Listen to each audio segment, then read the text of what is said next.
I think it's a great and idea. then we'll. So you want to do some real life. Board of Alders notice New Haven. The Legislation Committee of the Board of Alders will meet in person on Tuesday, December 5th, 2023 at 6:00 p.m. in the Board of Alders chamber located at 165 Church Street, second floor, New Haven, Connecticut, to hear and act on the following items. 1. LM-2019-0643, Order of the New Haven Board of Alders regarding amendments to the Code of General Ordinances, Section 7, Animals, regarding potentially dangerous and/or vicious dogs, breeders' permits, parvovirus vaccinations, and dog leashes.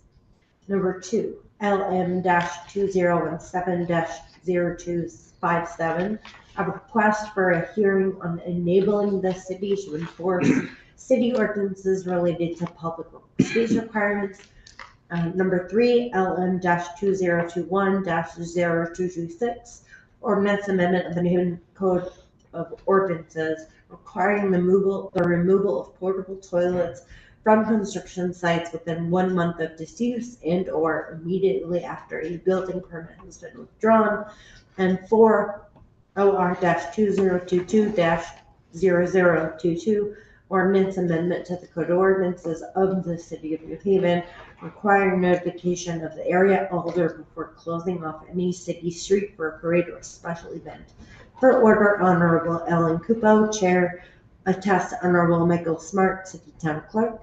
These items are on file and available in the Office of the City Clerk, room 202 at 200 Oregon Street, New Haven, Connecticut 06510. For accessibility related accommodations, please call 203-946-7651 or 203-946-8582. Public comment testimony may be submitted via email to publictestimony@newhavenct.gov before 2 p.m. on the day of the meeting. This meeting may be viewed on the New Haven Board of Alders YouTube page. At this time, I'm going to call the roll. If you could just, after your name, please just say present. Berlin. Present. Marchand. Present. Morrison. Rodriguez. Present. Sabin. Present. And Santana.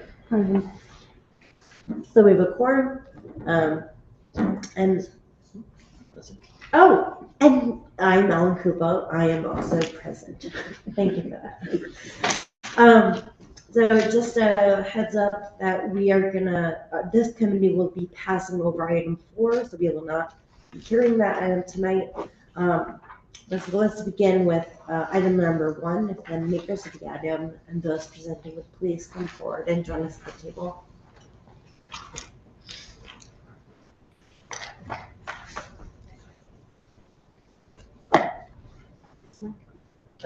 Either one. Either one. Okay, thank you. Thank you so much for being here this evening. Oh, If you could please state your name and address for the record. of course. Thank you, Chair Cupo, Vice Chair, members of the committee. My name is Stacy Ober.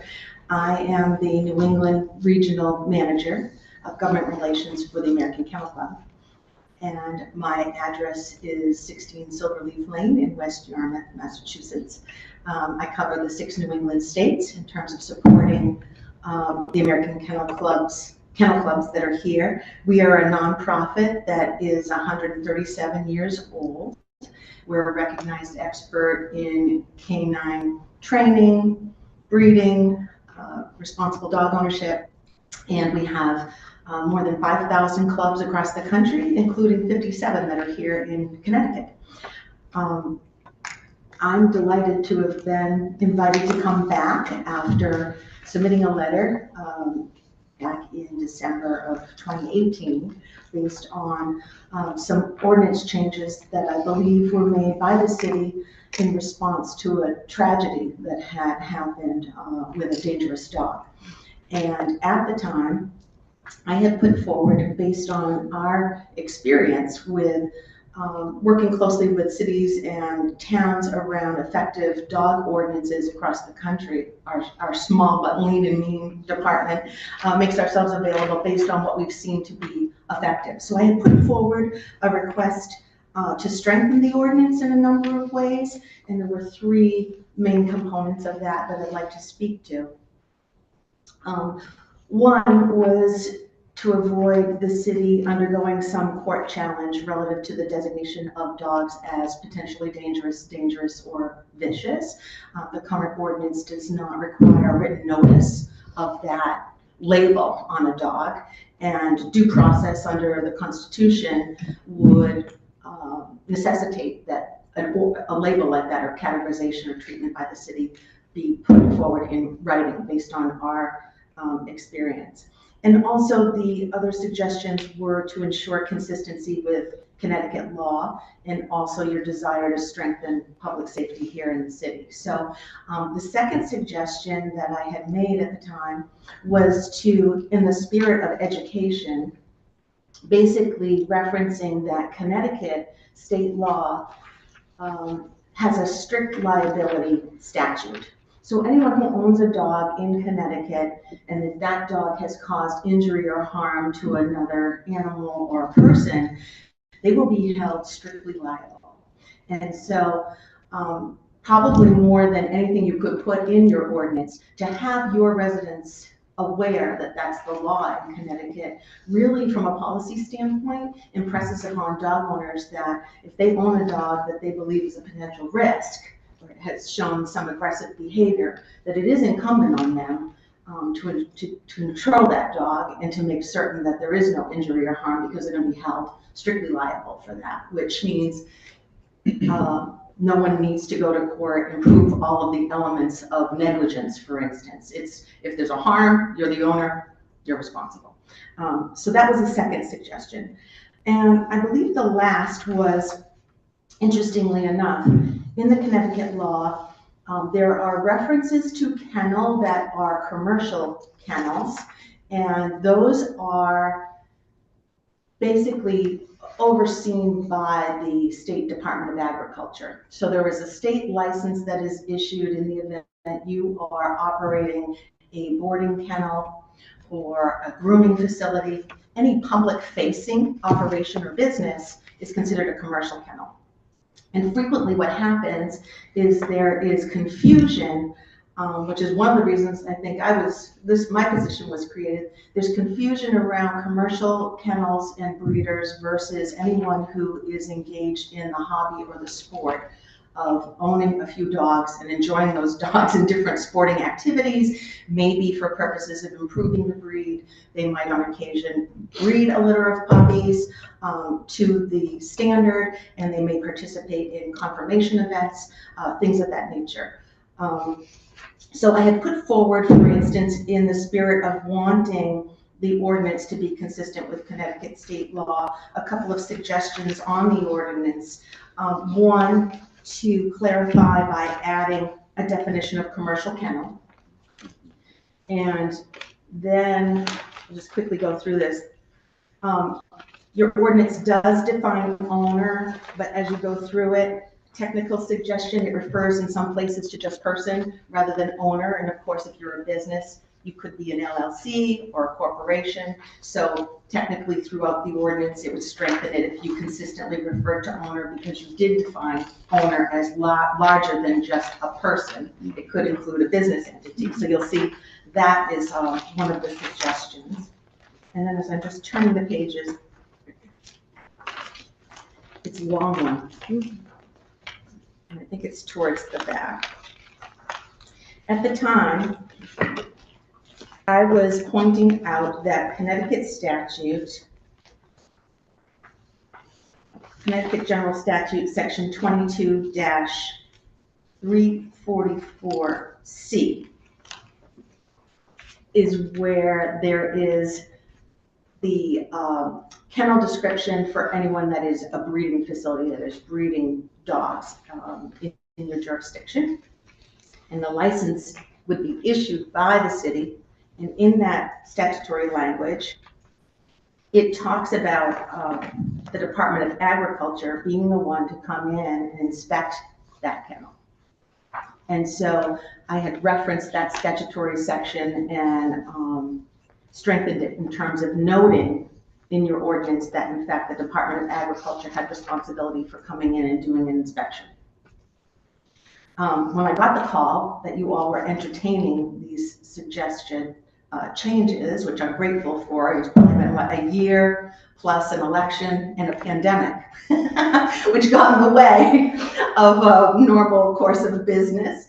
I shared with Attorney Mazza that in fact Connecticut had a very busy legislative session, and in fact the Department of Agriculture put forward two bills, which crossed the finish line, and another which didn't make it all the way across the finish line, but it was a reflection of work that had been done, a working group that had been put together in 2022 by the department that included the Connecticut Conference of Municipalities, a licensed Connecticut veterinarian, the Connecticut Federation of Dog Clubs.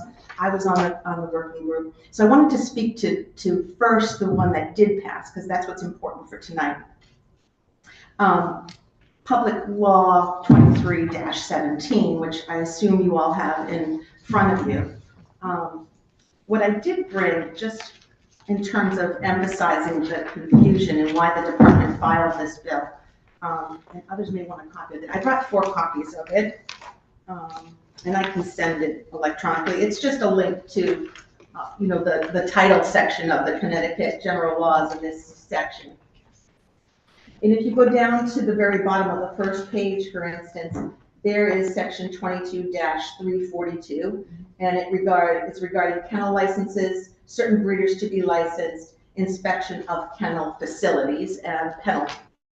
And then if you flip the page and you look a couple of lines down, I want to call your attention to section 22-344C, which is the statutory section I was referencing in my letter back in 2018.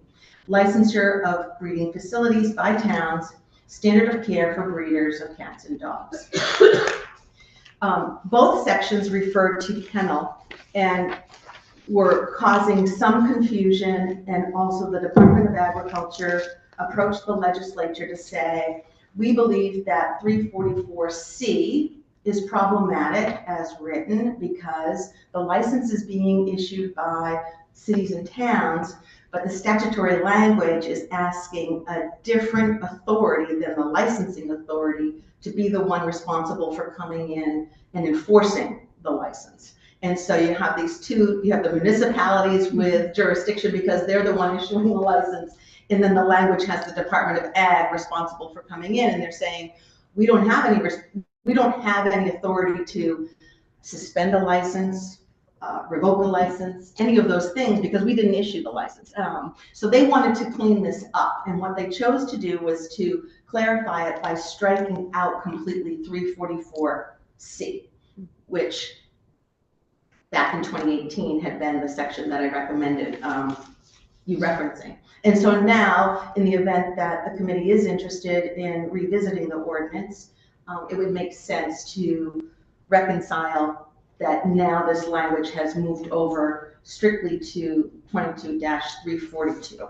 And I did do a simple markup on Friday to not make any large substantive changes, even with regard to the terminology that the city of New Haven is using and calling it a breeding kennel license. In the statute, it's referred to as a local kennel license because they wanted to distinguish licenses that are issued by the state versus licenses that are issued by municipalities and cities by calling it a local license.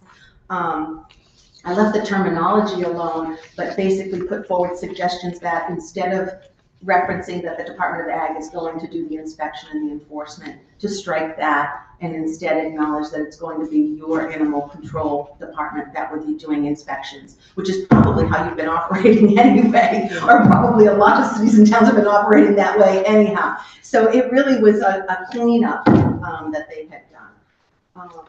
So I'm willing to take some questions. Like I said, I had submitted that. spoke to corporate counsel this afternoon and grateful that on my way here I was able to get a copy of what I submitted as a suggestion for your consideration.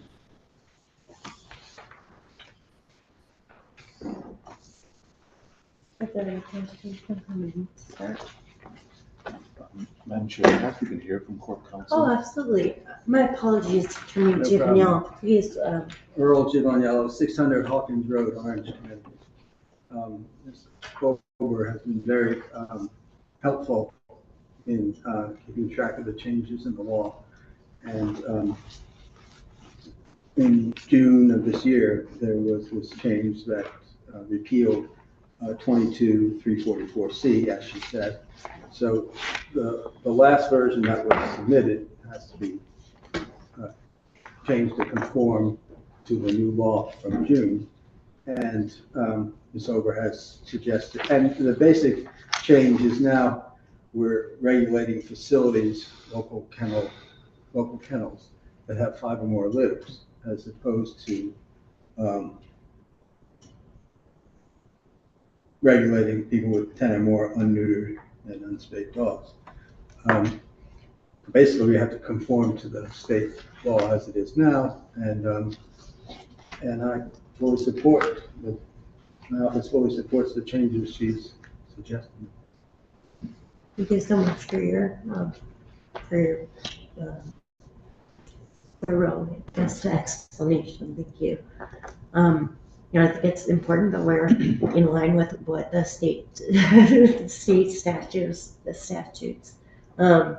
before this committee, I think last month, there were a number of pieces of legislation that had to come up to where the state was.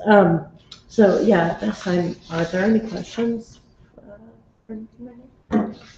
Madam Chair, if I may. Yeah. Thank you. Thank you, Madam Chair. Thank you for your presentation and for your work on all this.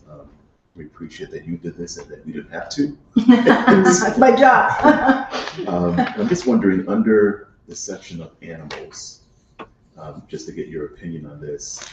Are you looking at the Chapter current, 7, the current ordinance? you revised New Haven Animal Ordinance, Chapter 7 under animals. It's the red line. Under impoundment means seizing and confining a dog by any police officer, animal control officer, or any other public officer under provisions of this ordinance and Connecticut General Statute, etc. I'm wondering if it would make sense to change dog or add in animal, because this is under the chapter of animals, and it could be possible that the police or the animal control officer may have to impound another animal outside of a dog. I was in West Haven some years ago, and the fire department had to come and put cats in cages that just attacked their owner. It's really scary. And so, since this is specific to dogs overall, this particular section is talking about animals. And so I wonder what your opinion is if we were to change it to animals or just put dogs and animals. I think that would strengthen it in terms of making it clear that, in fact, local authorities could take that action for an animal that's not a dog. You're right, typically when these sections are written, people are thinking about dogs at large, which was a significant issue in New England years ago, and I think we've come a long way in changing the culture around people understanding that that's not in the best interest of people, public safety, or the dogs themselves. But I think that would improve it for sure. Thank you. And my final question, and perhaps my colleague from the 25th Ward might be able to help with this. I see fines, but I didn't see, and I could have missed it. Do we have a fine schedule? I don't see it listed in the ordinance, and I don't think it's probably not wise to put it in the ordinance, but I'm wondering if that's something that we would have to create if we don't have it. And in our next budget cycle.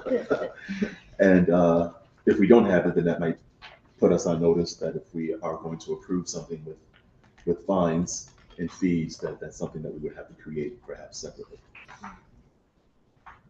I could say, I'm looking at page 5. It does say, any person violating this section shall be subject to a fine up to the maximum amount authorized by the state statutes. I don't know if we need to get more specific than that, but certainly Yeah. good. I think we normally as a city have some kind of guideline. If I'm kind of through the chair looking at our chair of finance. And so I think I'm just kind of putting that on notice, something for us to consider or for the administration to consider. They may want to put in some kind of fine schedule for that moving forward. I'm not really sure how that works on that side, but just kind of caught my attention. It's kind of ambiguous in here. We may want to start with some amount so that we don't have our animal officials, control officials arbitrarily picking an amount. I hear you. I know that in some other ordinance where they state specific amounts and the law has changed and they authorize higher amounts, and we have to redo the ordinance. So. Yeah. So that's something we can do in our budget, I would imagine. Okay. That's all I have, Madam Chair. Thank you. Thank you, sir. Thank you. Yeah.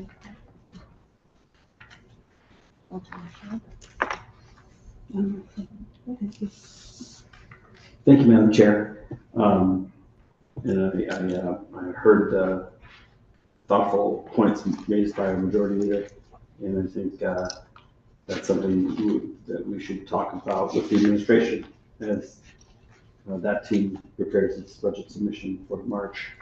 It'd be useful to know more about how often fines are actually issued and the effectiveness of those. But one thing that we can find out probably much sooner is what is that maximum amount that is authorized by Connecticut state law. It's in the law. We should just find out what it is. That would be a useful reference point for sure. Thank you for your presentation. I appreciate it.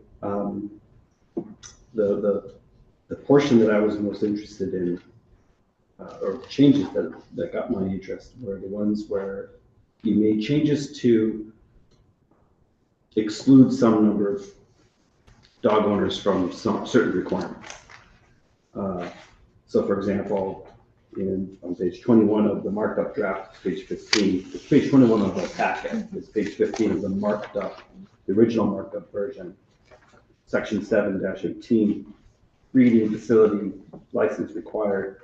If you just ignore the marked red sections and try to figure out what it originally said, it said something like effective July 1st, 2019, any person wanting to breed a dog within the city of New Haven must obtain a breeding permit from the Animal Control Division of the City of New Haven Police Department, right? So that was pretty darn inclusive. That's everybody who's, trying to breed dogs, regardless of how many, whether it's a casual hobby versus a more serious occupation. That was everybody. And so this says, no, it's only, the first change was it's only facilities that keep 10 or more dogs capable of breeding, and then subsequently changed to facilities that have 5 litters per year. So the idea apparently is to say, okay, well, the folks who are only doing a little bit, they don't need to have to do this. So I want to know more about why. Sure. What's the rationale for that? Sure. So I had made reference to the 57 clubs in Connecticut. And as members of the American Kennel Club clubs, these are individuals who are hobbyists, like myself, who enjoy strengthening that human-canine bond by engaging in different sports, conformation, kind of investing all of your discretionary income and time in preserving even a particular breed. And these are individuals who, for instance, might have a handful of dogs that they may or may not breed. If they do breed them, it's typically, these are dogs in their home. They're finding a quiet place to whelp a litter of healthy puppies, typically their bedroom, away from commotion, teenagers, or whatever else.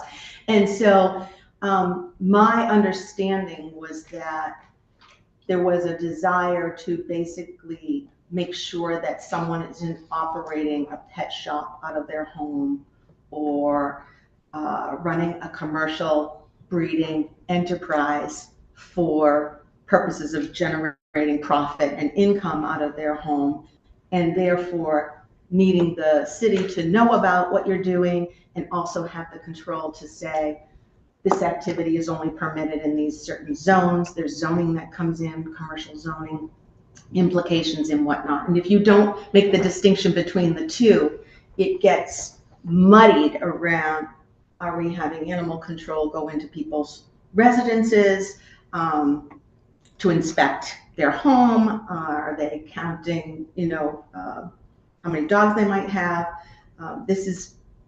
People are engaged in this as I said, as a hobby. It's not, they're not making money. They might keep a couple of dogs from a litter and they're selling a dog as a pet to a family in private sale, incidental to the overarching activity of their desire to improve the breed. Those of us that are invested in preserving some of these breeds, I did bring, because I said, AKC does a lot of education around responsible dog ownership. This is, I was sharing this with council earlier. This is a neat brochure where we're wanting to have the public make the right choice of breed for their lifestyle so that they don't look up after it's become an adult. Let's say they got a puppy and say, why is this dog digging holes in my backyard? I can't tolerate this. I'm going to drop the dog off at a shelter. That's the worst case scenario. So instead, in that instance, well, you got a terrier and that's what terriers do. So AKC is out there trying to educate the public around making a decision on the right match for your lifestyle. Is this dog going to require a lot of exercise? Are you willing to make that commitment or not? And when you open this up, it has all of the 200 recognized breeds that the American Kennel Club recognizes. So we have a parent club for every one of these breeds that has a breed standard that ethical breeders that are engaged in this hobby are breeding only to that standard and doing health testing and trying to improve the breed and whelping healthy, happy puppies in terms of being able to preserve the line of different breeds. It's interesting, some of these, like the vice chairman of our organization, he breeds Pharaoh hounds. And those are the dogs you see in the hieroglyphics. They've been around for thousands of years, but it's probably one of the lowest breed registrations that AKC has. Many of these are very low registration of breeds that are even, still in existence and whatnot. So we wanted to be able to make that distinction. And it was the legislature that came up with 5. That wasn't something that we had expressed to the legislature. We had talked to them about wanting to be certain that someone who's a hobby breeder isn't going to get caught up with a misunderstanding on the local level to say, well, you can't do that because you're not zoned commercial or whatnot, so you cannot engage in your hobby. And it was the legislature that decided to change the note that 5 litters was someone who probably is operating commercial activity. If that answers your question. Mm-hmm. That gives very helpful context. I'm just recalling, of course, the context a few years ago when we were considering the animal ordinance. Obviously, it was in the wake of a tragic mauling of a resident at a home on the Bella Grossa Boulevard who perished from her wounds. One of our colleagues actually saw this incident, and so the energy we had at the time was to say we need to strengthen our enforcement of the animal ordinance and make sure that we provide the animal control officers the tools they need in order to intervene and to properly regulate. So that was the focus of it. But we probably spent less time thinking about the sections of the animal ordinance that are about animal welfare, right? Because we're not just protecting people from animals, we're protecting animals from people. And so that's another part of it as well. The thing that comes to mind when you're talking is about how does the city enforce requirements on people who are doing things at such an informal, so small scale level. And you invite neighbors who have disputes with each other to rat each other out around a cat having no litter once or twice a year. So there are implications for having it as defined as it is now, which is like everybody has to get a license. But part of the hairs went up on my neck, pardon the expression, when I read the change, because, you know, it just reminded me of like, we gotta control the situation because someone's gonna get hurt. And I was like, wait a minute, the kennel people, of course they wanna like have less regulation on their members, but I don't know if that's the right thing here. Is that gonna weaken the protection that we want this ordinance to provide to our residents? Sure. So that was the kind of moment of suspicion I had. You know, there's language in the current ordinance too that says basically you've got to get one of these licenses in advance if you're going to have this many litters. And so I'm a novice breeder. I bred one bulldog, 3 different occasions. She had 1 litter of 1. That was it. But my point in sharing that with you all is, you know, best laid plans, and then there's Mother Nature, where I could come to you and say, well, I'm going to have a litter, and then guess what? The dog doesn't take, and you don't have a litter. The alternative is, in terms of bad actors, if you're asking them to get the license in advance and they have an accidental litter, then they're going to be fined for not having come in advance, and you circumvent your real goal, which is to have someone on record in the reporting. If you follow what I'm saying from a policy standpoint. The other piece that I didn't note in my original presentation was to say the language that we had recommended on the original draft was to say to require the microchipping of puppies. And in that way, you always have, as an oversight authority, the ability to identify who owns that dog. If it's at large, it's caused some harm or injury and been left at large or roaming. To be able to have dogs microchipped is a real asset for your animal control department, so that you can always identify who the owner is. AKC has a couple of different grant programs that we offer. One of them is to provide microchip scanners to shelters. So if you don't have the money for that or whatnot, again, we want to be able to return lost pets to their rightful home. And it's also a good way of addressing dogs at large that could be an issue. So. Thank you for that additional perspective. Madam Chair, I just have one more question in this line and then I'll yield. Thank you so much.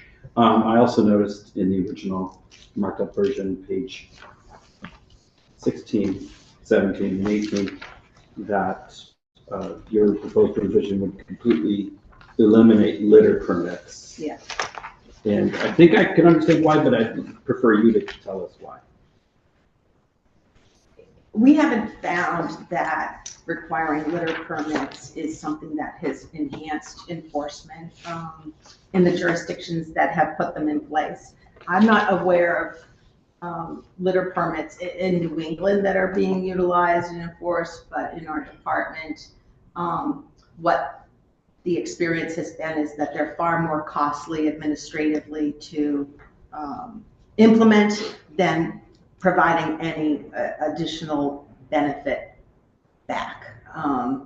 And so we've seen some jurisdictions that have put it forward and then, you know what, it's not being enforced or whatnot, and then they go back and they repeal it. So that's why I put that forward, because I was acknowledging that the Connecticut statute had, if the real goal was you're monitoring a breeding operation, that license should suffice for that. And because the word permit, I had actually suggested that you tie it to the dangerous dog categories, because there was no, you were labeling them, but there was nothing in writing or any tool to be able to say, okay, you've had a second incident, we're going to revoke your permit and you cannot continue to own this dog. So I was trying to be savvy about the use of terminology, again, when you were referring to licenses versus the word permit. So I had put permit over to address the larger issue, which was the dangerous dog issued and to tag a permit onto that owner so that you had some record, you know what I mean, that this person is on record as owning a dangerous dog, and also making some suggestions around some conditions that you might place on someone that owns a dangerous dog in order to continue to own it. So I'm drilling down on some of the specific language in the original suggestions. No, I appreciate that. I just, once again, thinking back to the discussion we had some years ago when we amended the animal ordinance, we wanted to put more potential controls in a situation where we thought was a little bit out of control. And, there is an ongoing issue about too many pets, and, a lot of animal care organizations are very concerned with spading and neutering in order to have more control over the reproduction of these animals. And when we have too many of them, our shelters fill up, and then some of them end up getting euthanized because they can't find a home for them, and we don't want that, right? So there was some concern, like, oh my gosh, the situation's a little bit out of control. We need to slow it down. I don't know, however, how enforceable it is, and we haven't had any testimony from our experts to tell us whether or not it's actually been enforced and how successful its enforcement has been. So, you're recommending we just take it out and don't have any feedback from our professional staff about whether they agree with that or not. So that's something I'm a little bit hesitant to do. But I see your points, and I appreciate your perspective. Thank you, Madam Chair. I'd like to recognize Alder Saban. Thank you, Madam Chair, and thank you, my colleague from Ward 25, for his very good questions. Sort of following up on his line of questioning, I was wondering if you could explain, I guess, whether you see the current requirements as being onerous in some way. Are there folks in New Haven who are struggling to meet these requirements that would want to breed dogs, and I guess under 10 dogs, which would now be allowed without a license, and that we would be sort of serving by reducing the requirements? It seems to me there's a $100 fee. I see at the bottom of the Smart Press, page 21. And then there seem like some fairly reasonable requirements that we ask to obtain a license, making sure that the owner doesn't have a history of allowing dogs to run loose or escape, and making sure that the property is safe and sanitary and humane conditions. Like, those seem reasonable conditions that we probably want. And so I'm wondering if these requirements are onerous and are causing problems for folks in the city. I think that'd be a question for your animal control. Back when this was on the docket, so to speak, there were a couple of Connecticut club members that were in dialogue with me through email, but that was a while ago. What we know is that if there are onerous requirements, what happens is people decide to fly under the radar instead of complying. So I'm not going to offer an opinion. I think your animal control would be able to let you know whether or not, whether your residents are in compliance with this or what the feedback has been. But we do caution creating something that is really onerous, because inevitably people believe, well, I'll go ahead and wait and see if I get caught, rather than, it's the responsible owners that come forward and will be the ones to cross every I, and cross every T and dot every I. In terms of a litter permit, for instance, if you were going to put a cap on litter permits, to use my own personal example, I would have been coming forward and saying, okay, I need a litter permit, and then my girl didn't take, and then I'd be coming to you and saying, I need another litter permit. She had a litter of one. We call it a singleton. That really doesn't even constitute a litter in our world, in our dog world. So, and then it seems administratively burdensome, and I'm not really clear what the goal is in terms of what the city wants to do by virtue of issuing litter permits. I didn't mention anyone that is affiliated with AKC and registers dogs or litters with us. We do have an investigation and inspection arm, which people may not know. So, yes, sometimes there's people out there fraudulently claiming that these are AKC puppies. There's a lot of fraud out there, but in the event you have someone in the city that is, again, you suspect operating a pet shop out of their house or whatnot, you're free to contact AKC. We have field people that go out and do inspections. By virtue of having a relationship with us, people have consented to have their kennels inspected by our department. So I'd like to know for the record that Alder Morrison has joined us. Welcome. Alder Saban. If I may, Madam Chair. So I hear your points there. I guess one thing I'd say just about the litter permits, it seems like there's a $25 fee for that permit application, which doesn't seem too onerous. And I think it seems like one key aspect of that is that there's a cap currently of 2 litter permits per year, which is proposed to be removed here. So again, I think that maybe goes to some of the questions that my colleague was asking about whether that's something we would want to do. And then I guess I'm also wondering what the number 10, where that came from. I saw in the state statute, as you mentioned, they changed the number from 2 to 5. But I guess one question would be, the state statute changes, is that something that we are required to make, or is that just changing the minimum requirements, but we can go beyond that by having additional requirements? I think that number 10 was originally in 344C, which has been repealed.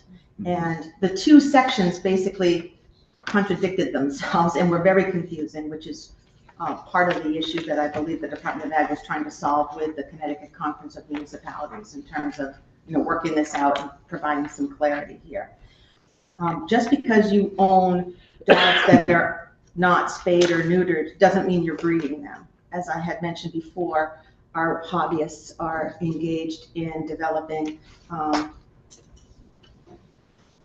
dogs that meet the standard, and you cannot compete if your dog's been altered in any way. So that means, when I got my first show prospect, my dentist told me, when I was going through dental school, I had someone come in and ask if we could put braces on their dog. Well, that's not allowed. You can't alter the dog in any way, and that includes the dog has to be intact. I know, isn't that a crazy story? He had me laughing because he was going through his residency. People can go and get a discounted, supervised dental, And so, but my point is, the dog cannot be altered in any way to compete in conformation. So just because you own intact dogs doesn't mean you're breeding those dogs, is really my point. And a lot of the veterinary research is now coming out. AKC has a Canine Health Foundation. We have funded more than $67 million worth of canine health research that benefits all dogs.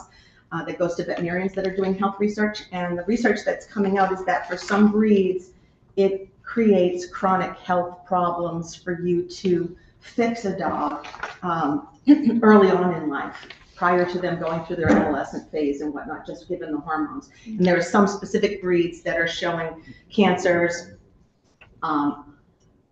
orthopedic injuries and whatnot as a result of early spay neuter. So some people are making decisions to not spay or neuter right out of the gate, at 6 months of age.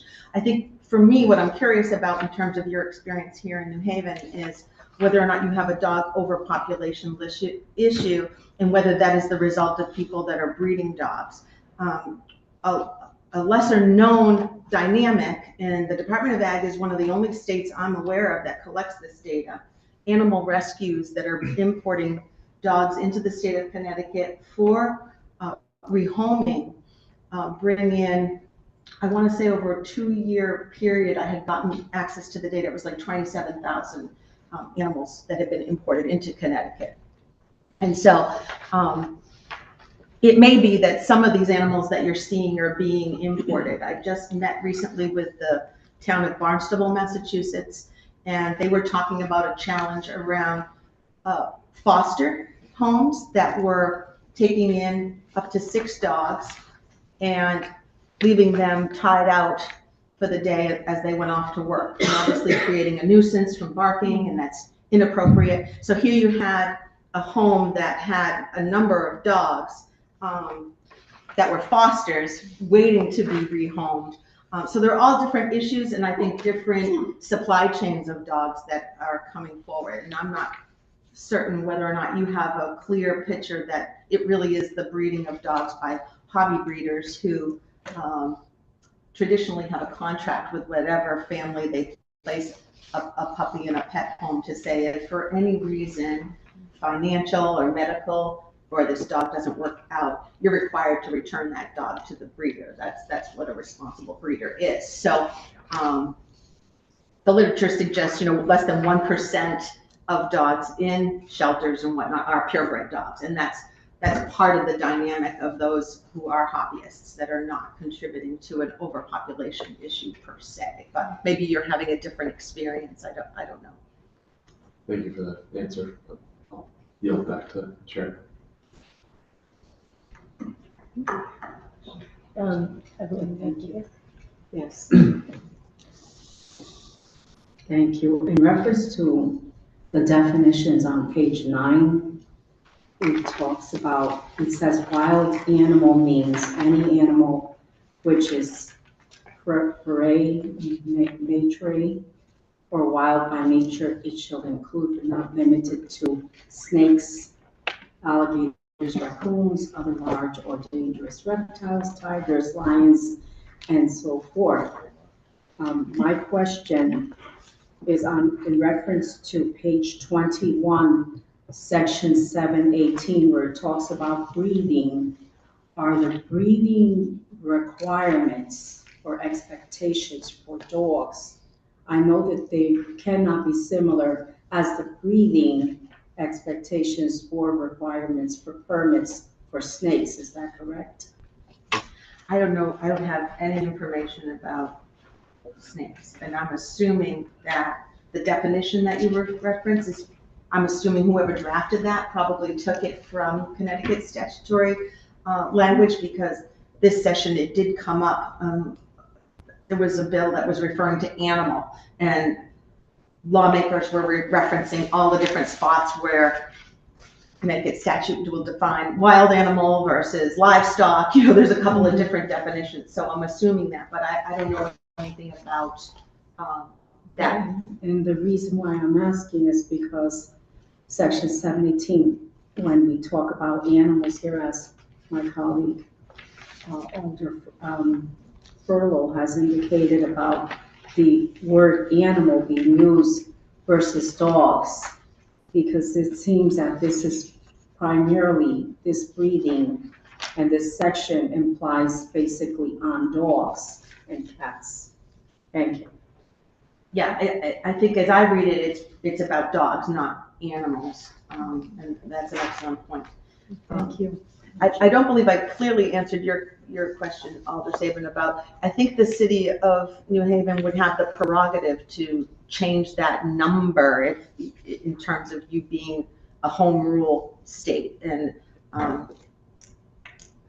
being able to change that number if you wanted to.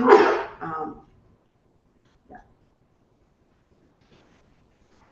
The $100 fine is consistent with the statutory fine.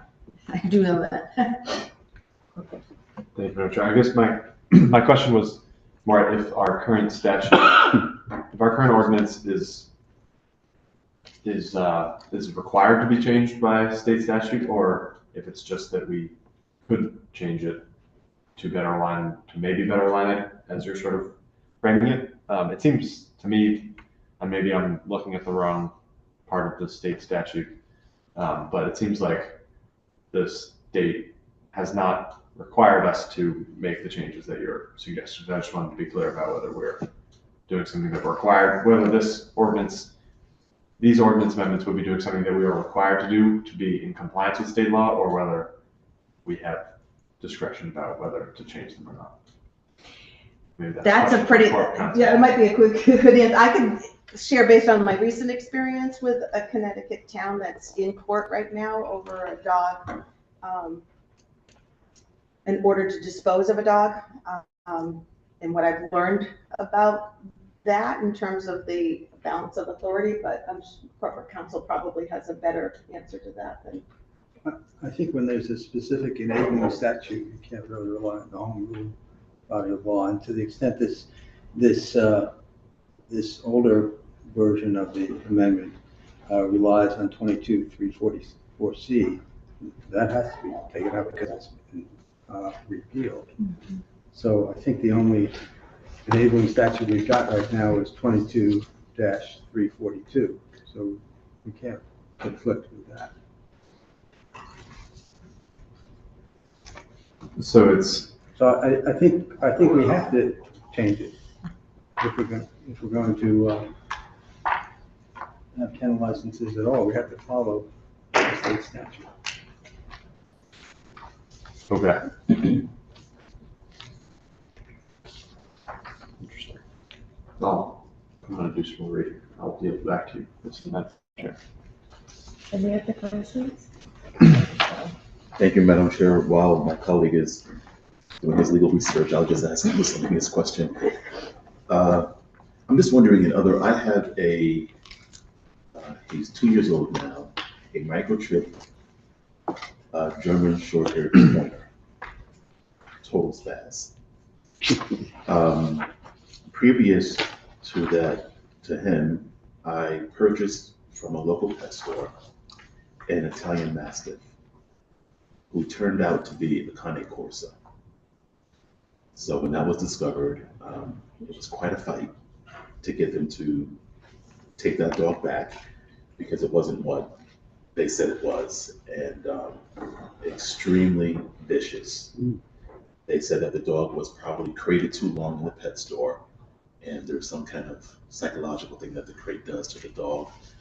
Spent a lot of money in trainers first few months trying to get him, and but just biting and really, really spaz. And so he's in Ohio now on a large farm with other Italian Mastiffs, and I get Christmas cards with the pictures, and doing a lot better because he's able to run and not. But anyway, I'm just wondering, because last week I was at Edgewood Park and someone left a pit bull sort dog there, tied to the fence.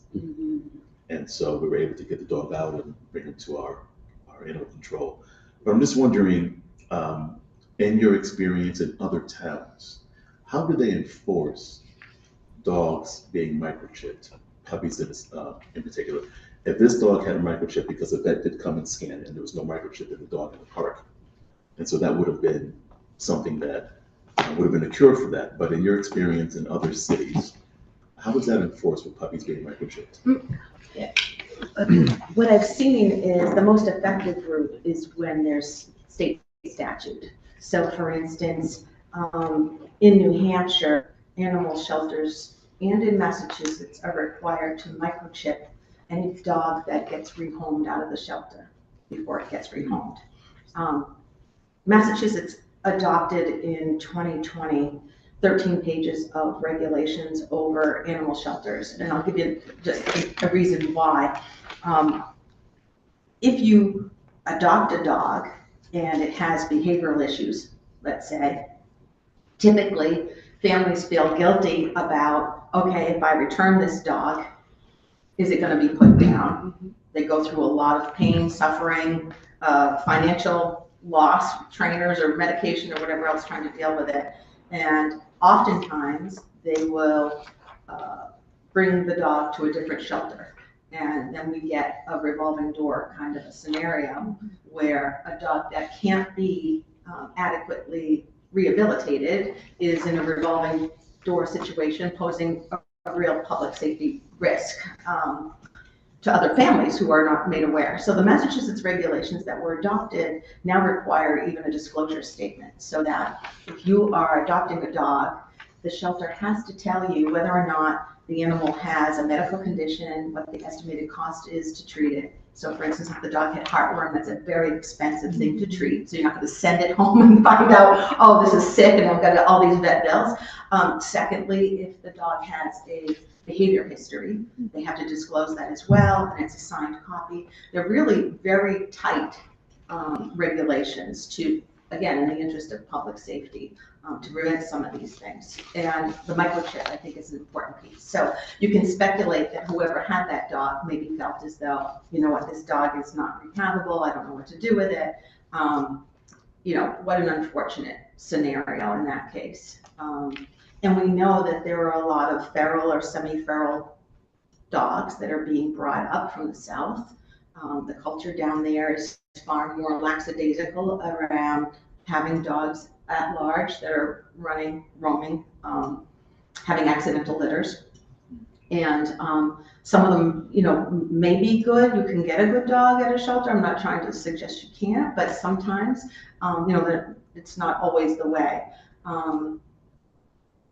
So that's kind of, I don't think on the local level per se, you could probably force it, but we do encourage, like AKC does responsible dog ownership, is an affiliate organization of ours, and they are the microchip company. It's a one small fee, they're a nonprofit, it's one fee to get it microchipped, and you don't have to renew it annually and whatever else some of these other entities you do. They're the ones that give the grant for the microchip scanner. So they would come alongside and do a microchip clinic if you wanted to do that, and a responsible dog ownership kind of a day educational session. Thank you. And my wonderful dog Gunther is also neutered, just for the record. Thank you, Madam Chair. Any other questions?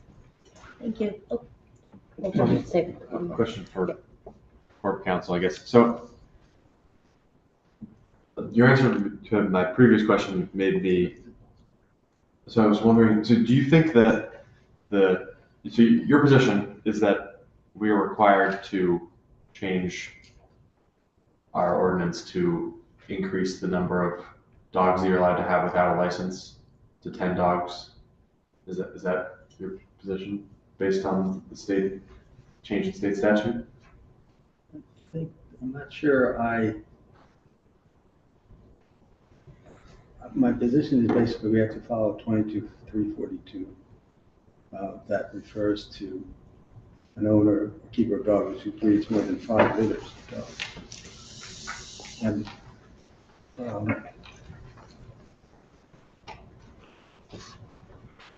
what? Can you say your question?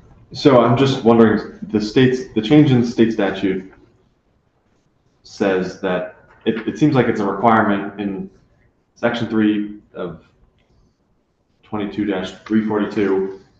There's this is page 30 of our packet, I think.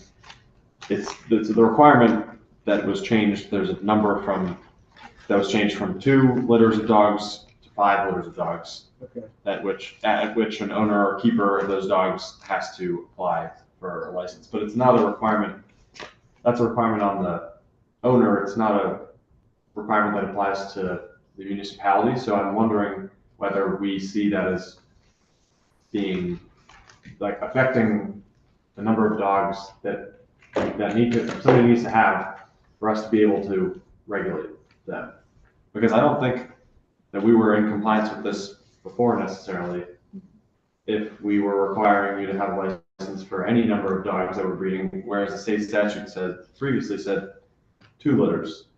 And because the state statute seems to be applying to the dog owner and not to the municipality, it makes me think that we're allowed by some other statute maybe to have permits and licenses required, as we do right now for any number of dogs. So I'm wondering if you think that we are required under the state statute to make these changes or not.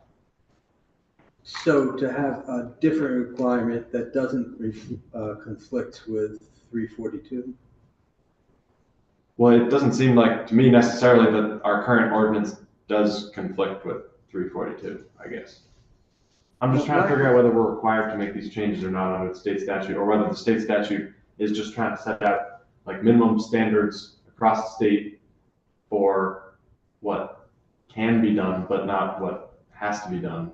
And that would affect whether we need to make these changes or not. I think Does that make sense? first sentence say shall issue? Yeah, it does. Well, it shall apply. It says shall apply, because that's what I'm saying, it applies, the ordinance is directed at the owner of the dog, it's not directed at the municipality. If it said a municipality shall issue licenses to someone with more than 5 litters, then it would be telling us that we need to do something.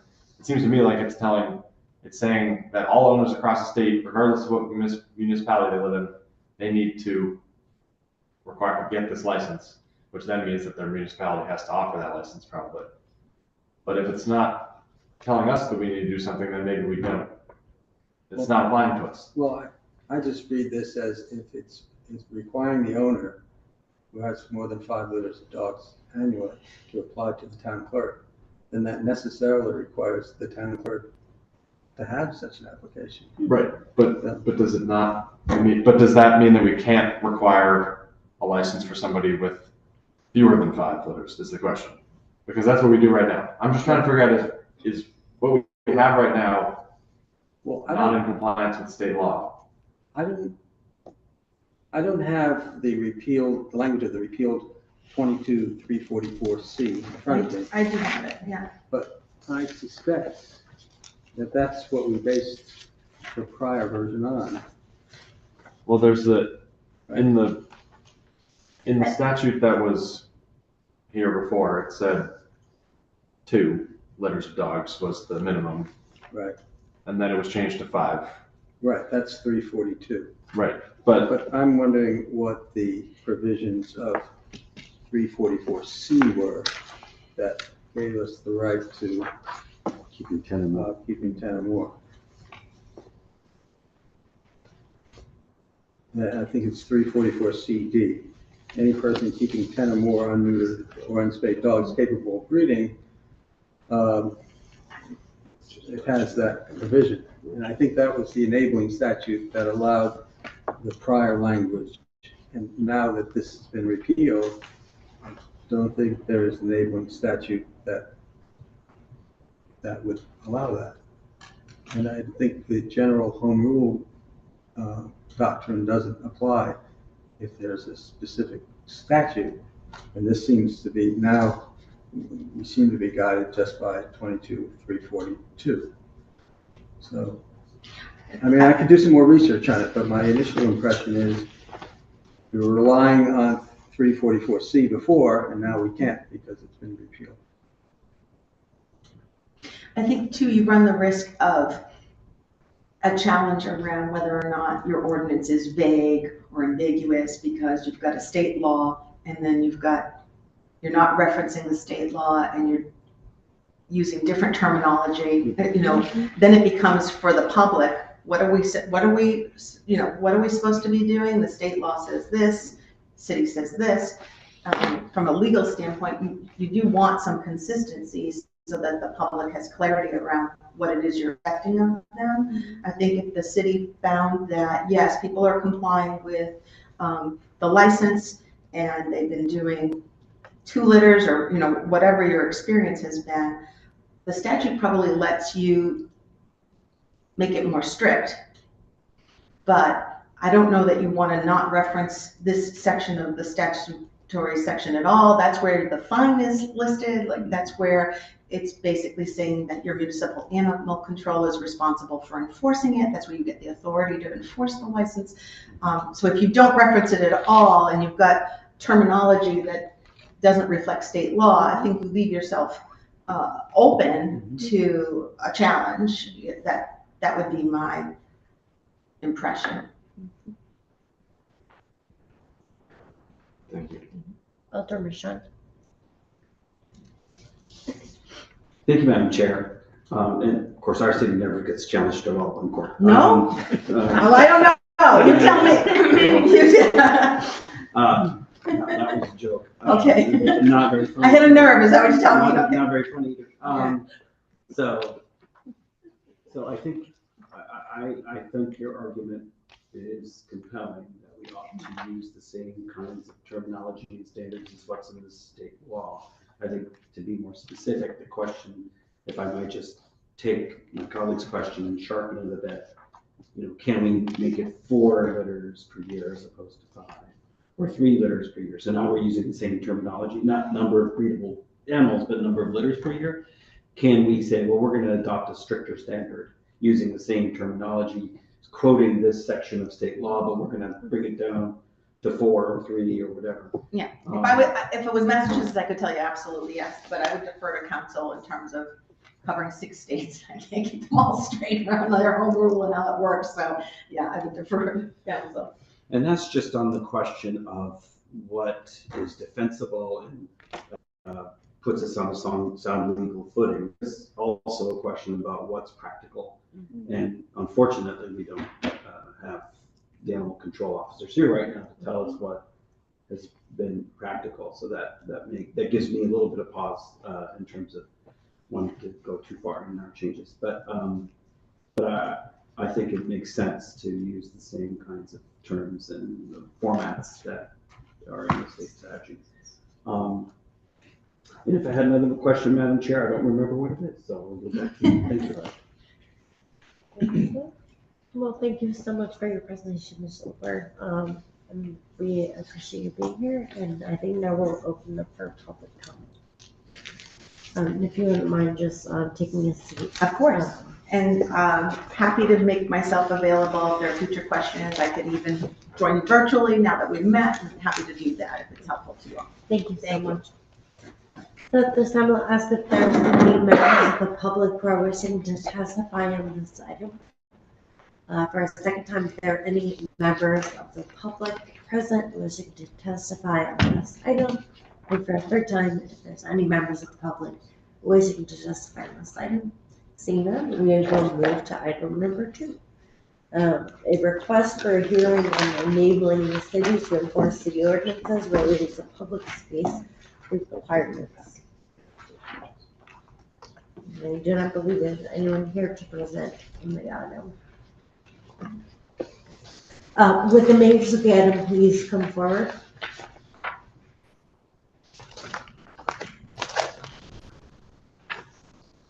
And is there any public testimony on this item? Seeing none. Oh, I should ask way more. Okay. Sorry. If there's any, are there any members of the public wishing to testify on this item? Are there any members of the public wishing to testify on this item? And for our final time, is there any members of the public wishing to testify on this item? Seeing none, we will move on to item number 3. Ordinance amendment of the New Haven Code of Ordinances requiring the removal of portable toilets from construction sites within 1 month of disuse and or immediately after a building permit has been withdrawn. Would the maker of this item please come forward?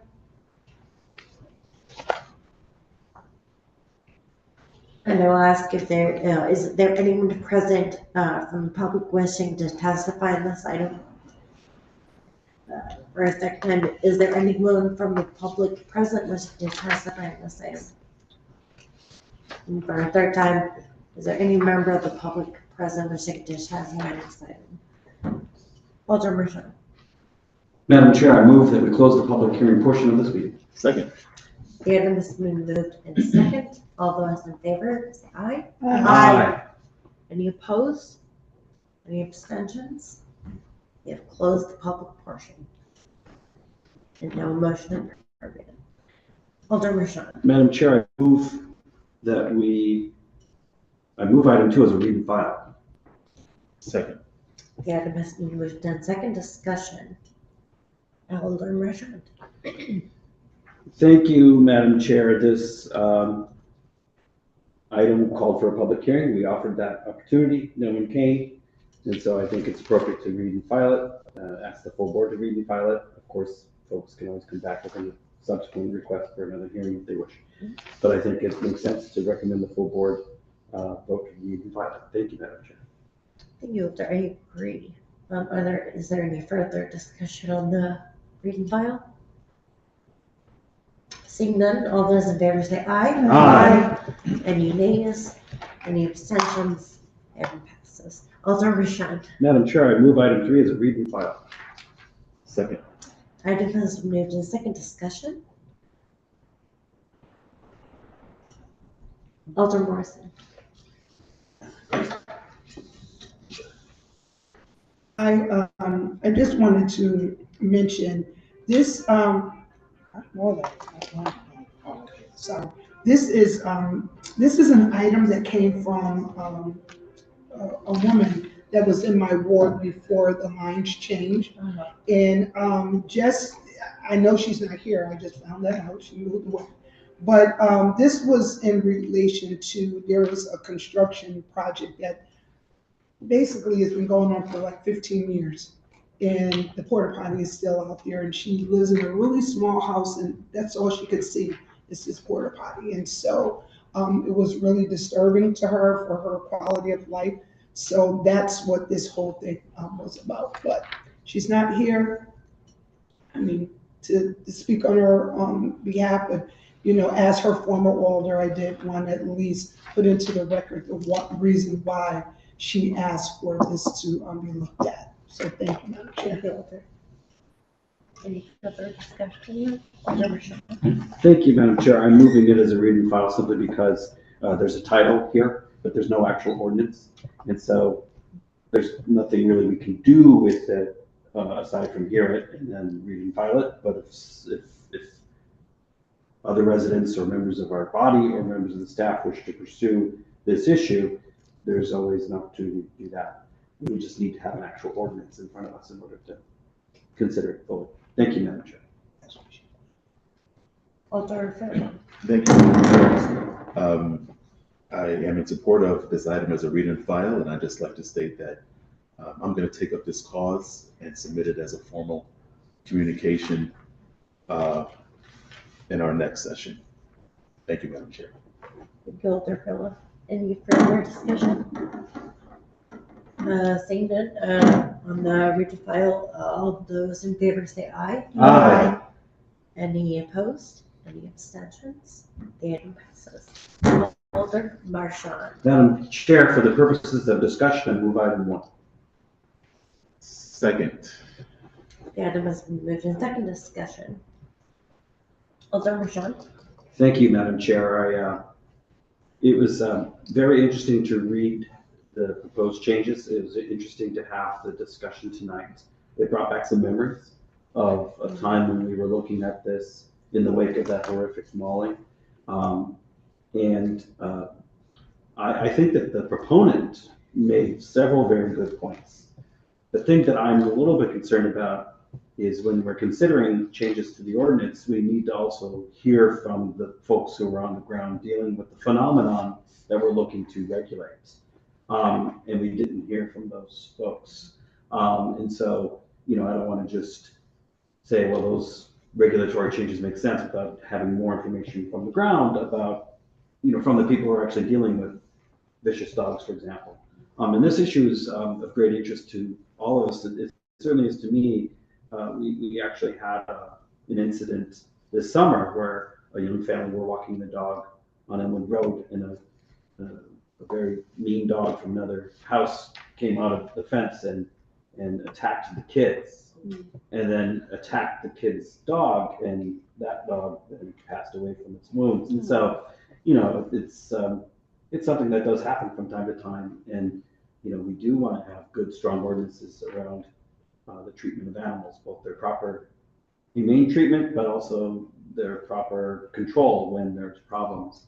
I also think that Alder Furlow's comment about cats and perhaps other animals is a good thought. I think we probably definitely would want to hear from the animal control professionals about whether or not the procedures laid out here for the control of dogs would be the same for other animals, or if they would need to be changed in some ways. I just simply don't know. And I'm not sure that we would have a one-size-fits-all approach in terms of the proper steps to take to dealing with other species of animals that could do harm to people. So I wanted to move this item so that we could discuss it. I'm a little unconvinced that we're quite ready to vote on it, given the information we didn't get tonight from the ground. Thank you, Madam Chair. Thank you, Alderman Marchand. Alderman Fairwell. Thank you, Madam Chair. I do understand that there may be a little bit of urgency for us to want to comply with state statute, but I agree this is not ready for prime time. There are too many questions outstanding, and I also agree that we need to have animal control here, and other departments, and perhaps, some more public testimony as we're going to make some significant changes to some, especially around the breeding and microchipping, and some of the things that will definitely affect our pet owners. So I agree that this is not, I don't think this is ready for prime time, ready for a vote just yet. But I do think it's important and that we should keep it at the top of our list. Thank you, Madam Chair. Any other discussion? Madam Chair, Alder Rodriguez? thank you. In looking at what my colleagues have indicated, I also feel that we also need to, this is definitely an important item, and we do need to look at the language in this ordinance also to consider that as we continue to revise it and to improve it. Thank you, Madam Chair. Thank you. I agree. I think it's really important that we would have input from animal control. Any other discussion? Alder Marshall. Madam Chair, I withdraw my motion. Thank you. In that case, a motion to adjourn is appropriate, is it not? So moved, Madam Chair. Second. I know somebody just second discussion, there is none. All those in favor of adjourning, please say aye. Aye. Any opposed? Any abstentions? Thank you so much, and we will see you in the new year. Meeting's adjourned. Thank you, Madam Chair.